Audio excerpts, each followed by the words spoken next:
അസ്സലാമു അലൈക്കും വറഹ്മത്തുള്ളാഹി. ബിസ്മില്ലാഹി അൽഹംദുലില്ലാഹ് അസ്സലാത്തു വസ്സലാമു അലാ റസൂലില്ലാഹ് വഅലാ ആലിഹി വഅസ്ഹാബിഹി അജ്മഈൻ അമ്മാ ബഅദ്. ഏറെ പ്രിയം നിറഞ്ഞ സുഹൃത്തുക്കളെ, സഹോദരന്മാരെ, എല്ലാവർക്കും തിയോ ടോക്സിന്റെ പുതിയൊരു വീഡിയോയിലേക്ക് സ്വാഗതം. ഇന്ന് നമ്മൾ വന്നിട്ടുള്ളത് ഒരു പോഡ്കാസ്റ്റ് വീഡിയോയുമായിട്ടാണ്. ഇന്ന് നമ്മുടെ പോഡ്കാസ്റ്റിൽ നമ്മുടെ സ്പെഷ്യൽ ഗസ്റ്റായിട്ട് കൂടെയുള്ളത് മറ്റാരുമല്ല, നൂഹ ബിൻത്ത് സജ്ജാദാണ്. അപ്പോൾ ഇന്ന് നൂഹയുമായിട്ട് ഇൻഷാല്ലാഹ് ചർച്ച ചെയ്യാൻ ഉദ്ദേശിക്കുന്ന വിഷയം വളരെ ഗഹനമായൊരു വിഷയം തന്നെയാണ്. അതായത് പരിശുദ്ധ ഖുർആനിൽ വചനങ്ങൾ കൊണ്ട് വളരെ ചെറുതും എന്നാൽ ആശയങ്ങൾ കൊണ്ട്, അർത്ഥങ്ങൾ കൊണ്ട് വളരെ വലുതുമായ വിശാലമായതുമായ ഒരു സൂറത്താണ് ഖുർആന്റെ 103-ാമത്തെ സൂറത്ത്, സൂറത്തുൽ ആസിർ. കാലം എന്നാണ് അതിന്റെ അർത്ഥം തന്നെ. അപ്പോൾ സൂറത്തുൽ ആസിറില് നമ്മളെല്ലാവർക്കും, നമുക്കൊക്കെ സുപരിചിതമായി, നമ്മളൊക്കെ പലപ്പോഴായിട്ട് ഓതി പോകുന്ന, നമുക്ക് കാണാതെ പോലും അറിയുന്ന ഒരു സൂറത്താണത്. പക്ഷെ അതിന്റെ വിശാലത എന്ന് പറയുന്നത്, അതിൽ ഒരുപാട് കാര്യങ്ങൾ അടങ്ങിയിട്ടുണ്ട്. അതിനെ പറ്റിയാണ് ഇൻഷാല്ലാഹ് ഇന്ന് നമ്മൾ ചർച്ച ചെയ്യാൻ ഉദ്ദേശിക്കുന്നത്. അപ്പൊ നമുക്ക് നൂഹയിലേക്ക് പോകാം. നൂഹ മോളെ, എന്താണ് ശരിക്കും സൂറത്തുൽ ആസിറുമായി ബന്ധപ്പെട്ട് പറയാനുള്ളത്? സൂറത്തുൽ ആസിർ ഒരു പ്രധാനപ്പെട്ട ഒരു സൂറത്താണ്. വളരെ ഇമ്പോർട്ടന്റ് ആയിട്ടുള്ള ഒരു സൂറത്താണ് അല്ലേ?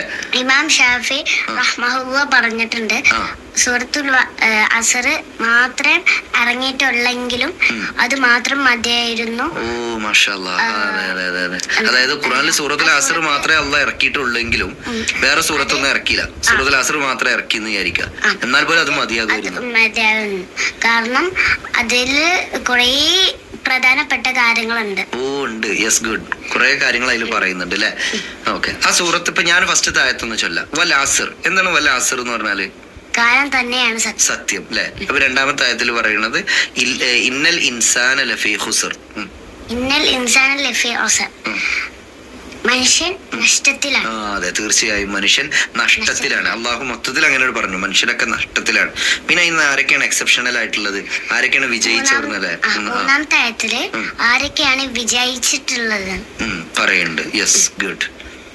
മൂന്നാമത്തെ ആയത്തില് 4 കണ്ടീഷൻസ് ആണ് വരുന്നത്. യെസ്, ആരൊക്കെയാണ് വിജയിക്കുക എന്നുള്ളതിന് 4 കണ്ടീഷൻസ് പറയുന്നുണ്ട്. എന്തൊക്കെയാണത്? അത് ഇല്ലല്ലദീന ആമനു വഅമിലു സ്വാലിഹാത്തി വതവാസൗ ബിൽ ഹഖ് വതവാസൗ ബിസ്സബ്ർ. Yes, good. ഓക്കേ. അതിൽ 4 കാര്യങ്ങളാണ് ആ ഒരു ആയത്തിൽ പറയുന്നത് അല്ലേ? എന്തൊക്കെയാണത്? ഫസ്റ്റ് വരുന്നത് ഈമാനാണ്. ഗുഡ്. യെസ്, ആദ്യം ഈമാൻ വേണം അല്ലേ? ഈമാൻ വേണം. പിന്നെ രണ്ടാമത്തത് വഅമിലു സ്വാലിഹാത്തി വതവാസൗ ബിൽ ഹഖ് വതവാസൗ ബിസ്സബ്ർ. Yes, good.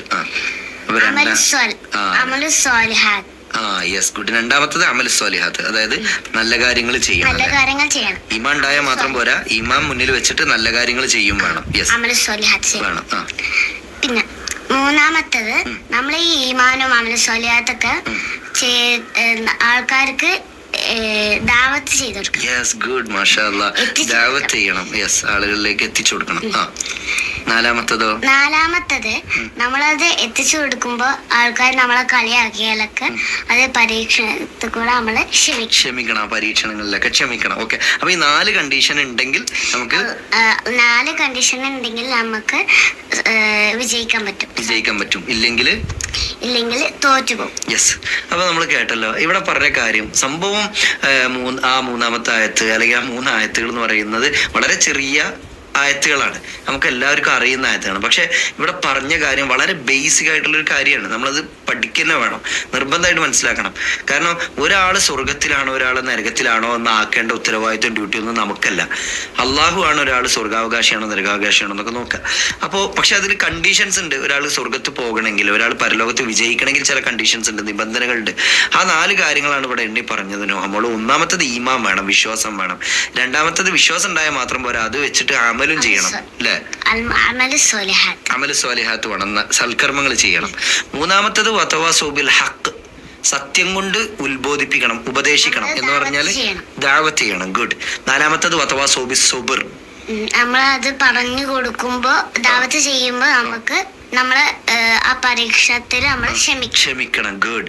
ഈ 4 കാര്യങ്ങൾ ഉണ്ടെങ്കിൽ നമുക്ക് വിജയിക്കാൻ പറ്റും. അപ്പോ 1 ഈമാന്, 2 അമൽ സ്വാലിഹാത്ത്, 3 ദഅവത്ത്, 4 സബ്ർ.